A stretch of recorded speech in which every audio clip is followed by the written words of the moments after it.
Card company Colourblind Cards after she struggled to find any which featured black princesses for her daughter. She joins us from Bishop Stortford in Hertfordshire, as you see. Jessica, welcome to you. Thanks for joining us. Tell us about your card company. What prompted you to what prompted you to set up this company? I started Colourblind because I was looking for a card for my daughter. She was going through a stage where she wasn't particularly happy with her hair. She has beautiful afro hair. So I went looking for a card which would, whether it was animated or photographic, represent her. And I was pretty shocked to find that the greeting card industry, all the greeting card stores at that time in 2007 were completely devoid of images featuring anyone of colour. Yeah, it's odd. So I decided to do it myself. It's odd, really, isn't it, when you think about it? Because you think about some of our, high street retailers, and they're pretty nimble in responding to fluctuating market conditions. They must know that if you go into a typical primary school now in Britain, I think a quarter of all primary school children in Britain now are hail from ethnic minorities, that the demand's going to be there, and it's not a question of being politically correct. You'd think it would just be a good way of making money. Absolutely. I mean, first of all, as a mum, I felt that there was a massive social importance that children have access to positive images which represent them, but equally on a business level, it seems to be a massive missed opportunity. And what I've learned in running Colourblind is that I think buyers are often very hesitant, quite old-fashioned, and have this idea that there isn't going to be a big enough demand to justify putting them on shelves, which isn't the case.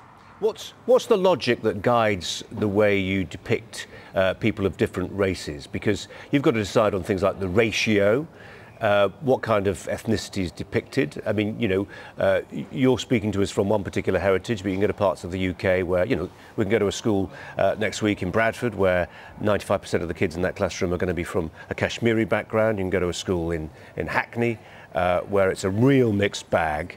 You've got some difficult decisions to make there about what you're depicting and how.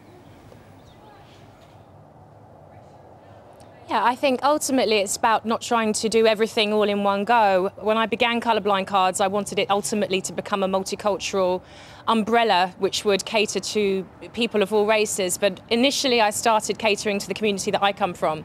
I'm a woman of mixed race, so our cards are predominantly black and mixed race, because this is a section of the market who were massively overlooked. And again, as a mother, I just felt it was so important that my daughter and other black children could go into a store or be given a card at birthday time which had an image on them which, was a brown-skinned superhero or princess, because they're so often bombarded with these ideals, particularly this generation that are coming up, which are very difficult to, in fact impossible to fit. They're bombarded by ideals that are impossible to ever live up to, and I think it's really important that we encourage and sort of nurture a strong sense of identity in our children, and greeting cards are a really subtle way, as are children books, of just letting kids know they're enough as they are. Just on the point about children's books, because that's the point of our story today, there will be some people who will say, look, Jessica, you're tilting at windmills, really, in the sense that if my own children bring home books from school. I mean, they're growing up in rural England, which is pretty mono-ethnic, actually, but the books they bring back